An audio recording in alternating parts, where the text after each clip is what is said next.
Merah nak darah ya hari yatim. Merah nak darah lakau Indonesia. Merah nak darah anak-anak urusi kenyeraman tu yang ke almarhum Syahid di Mataprah.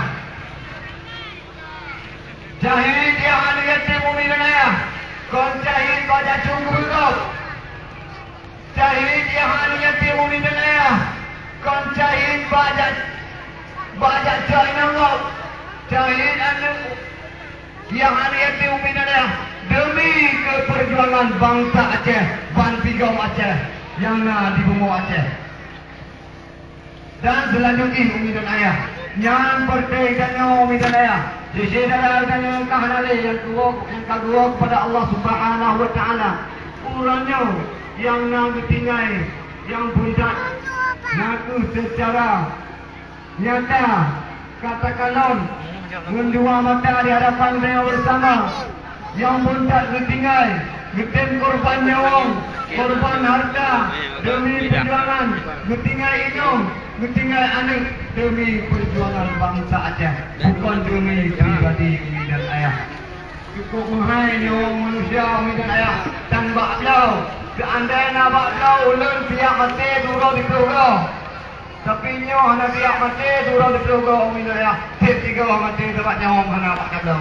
Tak seandainya lagi nyawa betul di tablau kau nyawa. Tablau yang mahal, tablau yang murah. Tapi insyaAllah umi dan ayah urangnya dengan Syahid bangsa Aceh. Syahid anak-anak kaum ayah dan kaum ibu demi perjuangan pemerintahan, manajemen pemerintahan Kabupaten Aceh Barat dalam dijalankan secara profesional. Nah urang-urang yang hanya sesuai dengan ahlinya, nah urang-urang yang ditempatkan dipuduk dia pertimbangan bak wilayah-wilayah kerja yang hanya mungkin dikerjakan karena hanya ilmiah di bidangnya. New akan tata kembali.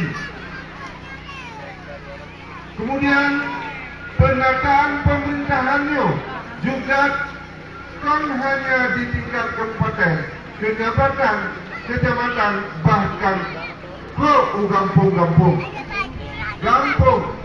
Kampung sebagai benteng pertahanan masyarakat Aceh. Ia terkenal sejak zaman dulu. Pekan Belanda